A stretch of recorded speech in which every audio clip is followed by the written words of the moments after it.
Bonjour à tous et à tous, bienvenue sur la chaîne aujourd'hui. Content que vous soyez là avec moi aujourd'hui pour la présentation de ce jeu-là. Encore une fois, un vieux jeu. J'aime ça vous présenter des vieux jeux. Des jeux qui ont souvent été négligés, mais qui valent la peine quand même d'être joués. Honnêtement, je voudrais vraiment vous le faire connaître, ce jeu-là, aujourd'hui. Ça s'appelle Lord of the Fallen. Alors, c'est un jeu qui est sorti, là, je vous dirais, un bon 4-5 ans, peut-être même 6 ans à la limite. C'est très vieux comme jeu. Ça a été dans les premiers jeux, là. Ça fait partie de la première gamme de jeux qui a été fait sur Xbox One. Le Lord of Fallen. Alors, pour ceux qui ne savent pas à quoi ça ressemble, le Lord of Fallen, c'est ça ici. Alors, pour vous mettre en contexte un petit peu pour le style de jeu que c'est un jeu de, je vous dirais, style Donjons et Dragons. Euh, un jeu qui m'apparente quand même assez complexe comme maniabilité et fonctionnalité au niveau du gameplay. Pour ceux qui ont adoré la série des Dark Souls, je vous dirais que c'est un jeu qui, à mon avis, est très similaire. C'est sûr qu'il y a beaucoup plus de trash dans le Dark Souls, puisqu'il y a beaucoup de choses inattendues qui peuvent arriver. Mais je vous dirais que celui-ci, au niveau du style de combat, c'est assez complexe. Et vous allez également voir avec le temps que les équipements sur lesquels vous avez sur votre personnage, je parle plus au niveau des armes, peut-être pas nécessairement au niveau de l'armure, mais au niveau des armes, je vous dirais que il y a une complexité quand même assez différente entre les armes, à savoir votre style de jeu est très différent d'une arme à l'autre et le fonctionnement est quand même différent aussi à un très haut niveau, là. Il y a des armes qui sont très difficiles à manier. Il faut que vous soyez dans le bon timing pour placer vos coups. Sinon, votre adversaire va vous éliminer assez facilement. Alors, c'est un jeu qui a cette complexité-là, mais ça, d'un autre côté, au niveau graphisme et au niveau immersion, je trouve que ce jeu-là, de la façon qu'il est fait pour ce qui est du combat, ça rajoute un réalisme incroyable à ce style de jeu-là, qui est un petit peu différent du style de jeu Donjon Dragon typique qu'on est censé jouer habituellement, comme les Dragon Age ou les Skyrim ou ces choses-là. Je vous dirais que celui-ci, juste pour la complexité du combat, rajoute vraiment là, un élément supplémentaire qui nous donne le goût de découvrir le jeu là, à 100%. Et c'est un très bon challenge également, ce jeu-là. Et tout dépendamment de votre style de jeu, la complexité des armes rajoute vraiment un élément supplémentaire pour le comment que vous allez le jouer. Alors, je vais juste. Je m'étalerai pas énormément sur le gameplay, puisque c'est un jeu que, même si je vous expliquerai pendant des heures, comment fonctionne la jouabilité, le meilleur moyen de le tester par vous-même, c'est un jeu que vous pouvez obtenir facilement à rabais, là, qui n'est pas cher. Ou pour ceux qui ont le Game Pass sur Xbox, bien évidemment, vous avez accès à ce jeu-là là, très facilement. Alors, on va aller dans la portion inventaire de ce jeu-là. Alors, nous sommes dans l'inventaire. Et ici, vous avez un arbre sur le côté. Vous avez votre personnage avec tous les détails sur les équipements que vous avez sur vous.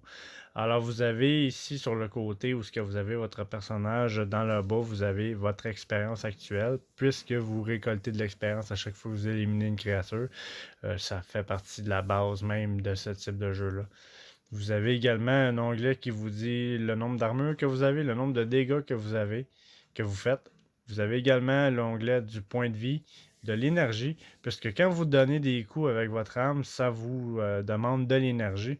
Et si à un moment donné vous en manquez, bien évidemment, pendant un gros combat difficile, il est très possible que votre adversaire prenne le dessus sur vous si vous avez un manque d'énergie. Vous avez également le poids de votre personnage. Bien évidemment, le poids des armes et des armures que vous avez sur vous va avoir un très gros impact sur votre vitesse et sur votre façon de jouer. Et vous avez également aussi l'onglet de magie. Et sinon, ben, dans l'arbre de votre personnage, vous avez tous les éléments ici que vous récupérez au fil de votre aventure. En fait, Lord of Fallen est un monde, c'est un jeu qui fonctionne un petit peu avancement continu par chapitre. Vous êtes dans certaines zones ouvertes et vous avez vous faufiler dans ces zones-là pour vous rendre jusqu'au bout, avec bien évidemment des missions que vous avez besoin d'accomplir pour avancer dans ce jeu-là. Et je vous dirais que les éléments de ce jeu-là sont extrêmement basés sur l'histoire principale. Alors, je vous dirais que les choix d'équipement et d'armes vont vraiment varier selon les adversaires que vous allez affronter. Fait qu'il y a beaucoup d'adversaires que vous allez affronter, qu'avec certaines armes, ça va aller super bien, comme qu'il y en a d'autres que vous allez réaliser que vous n'avez pas nécessairement le bon équipement pour affronter ces créatures-là. Vous allez affronter des créatures qui sont plus lentes, d'autres qui sont beaucoup plus rapides, d'autres qui ont une technique de combat vraiment là, innée. Et ça va être à vous d'adapter votre style de combat en conséquence de. Alors ici, on a les armes. Comme vous pouvez voir, si je clique sur le côté ici, j'ai plusieurs armes en collection pour l'instant. Beaucoup de marteaux. J'ai également des épées que j'utilise. Moi, personnellement, j'aime mieux les épées puisqu'ils sont plus facilement maniables. Par contre, pour les gens qui aiment ça, jouer vraiment les gros bonhommes, vous avez les marteaux que vous pouvez utiliser, qui sont très, très lourds et très difficiles à manier puisque le poids est très conséquent et lorsque vous donnez un coup, ça vous consomme énormément d'énergie. Et si vous ne visez pas comme il se doit votre adversaire et que vous avez moindrement l'adversaire qui est beaucoup plus rapide que vous en face, vous allez réaliser que le marteau n'est peut-être pas l'arme adéquate pour ce combat-ci. Alors, ça va être à vous vraiment d'analyser la situation. Sinon, ensuite de ça, on a les potions. Alors, bien évidemment, au cours de votre aventure, vous allez récolter plusieurs types de potions. Des potions de vie, des potions de magie, des potions d'attributs qui vont vous donner des bonus temporaires. Vous avez également des éclats, des bonus d'éclats de sort que vous allez pouvoir utiliser pour améliorer vos compétences à court terme et à long terme. Alors, c'est très intéressant. Sinon, ici, vous avez également des runes scellées.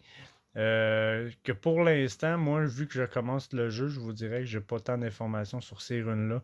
Mais j'ose imaginer que c'est des runes qui vont vous permettre soit d'augmenter les capacités de vos équipements ou de vos armes. Alors, à suivre. Vous avez également l'onglet des objets de quête. Alors, vous avez plusieurs objets de quête que vous allez récupérer au fil de votre aventure. Et beaucoup d'objets, vous allez en avoir besoin pour avancer dans l'histoire, bien évidemment. Alors, ça peut être soit pour les secondaires ou pour les primaires, mais cet onglet-là va servir à ça. Sinon, ici, dans les bijoux, vous allez avoir, à force d'avancer, vous allez obtenir des amulettes, des bagues, ces choses-là, pour votre personnage, et qui va, bien évidemment, comme tous les jeux du genre, vous donner des avantages sur vos compétences. Vous avez l'équipement de tête, alors vous pouvez avoir des casques de différentes sortes que vous pouvez mettre sur votre personnage. Vous allez réaliser que beaucoup de casques ont, comme vous pouvez voir celui-ci dans les caractéristiques, il y a défense magie, défense feu, défense poison, défense foudre. Alors il y a des casques qui vont peut-être être mieux adaptés à certains endroits, d'autres que non. Alors c'est un jeu où vous devez régulièrement jouer avec votre équipement pour essayer de vous adapter aux endroits où vous êtes, puisque vous ne pouvez pas nécessairement garder tout le temps le même équipement parce que vous allez réaliser qu'il y a des adversaires qui sont beaucoup plus féroces que vous le pensez et d'arriver des fois dans ce jeu-là à tête baissée avec le mauvais équipement, vous allez avoir une méchante surprise. Je vous parle par expérience.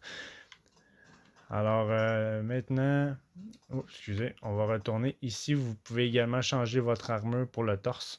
Vous avez différentes armures que vous pouvez utiliser. Encore là, vous avez des avantages sur certaines armures que vous allez retrouver sur celle-ci et peut-être pas sur une autre.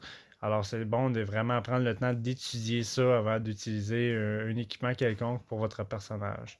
Même chose pour les gants. Vous avez les poignets que vous pouvez augmenter. Vous allez tous ces équipements-là, c'est des équipements qu'avec le temps, vous allez obtenir. Vous allez en obtenir des nouveaux à force d'avancer et d'en trouver. Même principe pour les bottes et même principe pour les gantelets. Les gantelets, vous allez pouvoir les changer. Et c'est vraiment C'est ce qui fait la complexité un peu de votre personnage et de la façon dont vous allez le monter, c'est que tous les équipements auxquels vous allez utiliser vont avoir un très gros impact sur les adversaires que vous allez affronter et vous allez vous en rendre compte assez rapidement. Sinon, si on change maintenant complètement de volet, nous allons dans la progression du personnage. Alors, bien évidemment, à force de monter de niveau, vous allez pouvoir monter les attributs de votre personnage. Alors, vous avez ici les attributs normaux, force, vitalité, foi, endurance, agilité et chance, qui sont tous des choses que vous allez pouvoir monter à force de monter de niveau. Vous allez pouvoir avoir des points de sort et des points d'attributs. Alors, les attributs ici, sinon, ensuite de ça, votre personnage, ici, vous avez l'info générale de ce qu'est votre personnage actuellement. Alors, moi, comme vous pouvez voir, je suis niveau 10. Vous avez les points d'attributs, points de sort que vous avez soit de disponible ou pas en ce moment. Alors, moi, je suis à 0 parce que j'en ai pas. Vous avez les attributs, les stats de combat, les dégâts physiques, magie, feu, poison, foudre. Même chose pour l'armure et la même chose pour la réduction de dégâts. Vous avez ces informations-là ici. Sinon, ensuite de ça, l'allure, ce sont des sorts, en fait, que vous allez pouvoir obtenir là, à force d'avancer. Vous allez voir que c'est de très bons avantages pour votre personnage. La même chose ici pour assaut. Vous avez ici l'allure, vous avez l'assaut et vous avez le réconfort. Alors, ces trois types-là, tout va dépendre de comment vous voulez monter votre personnage. Chaque onglet est une façon différente de le jouer. Alors, vous avez le choix de le jouer en réconfort, de le jouer en allure ou de le jouer en assaut. Alors, tous les choix que vous allez prendre vont avoir un impact majeur sur votre style de jeu et ça va avoir également un impact majeur sur le type d'adversaire que vous allez affronter. Et maintenant, au niveau de l'histoire, eh bien, l'histoire, c'est un petit peu comme un codex qui va vous donner des informations sur le jeu en général. Au niveau des créatures que vous allez affronter, il y a beaucoup de choses que vous allez devoir découvrir à force de vous promener. Et vous avez également des collections que vous allez acquérir là, dans ce jeu-là. Et vous en avez beaucoup à découvrir. Sinon, si vous faites Press Start au lieu de Select, vous avez ici vos objectifs principaux que vous devez faire. Alors, vous avez là, présentement, je suis au début du jeu et je dois trouver une clé pour pouvoir sortir de cet endroit-ci. Vous avez également les options auxquelles vous pouvez là, aller faire des changements si vous le voulez.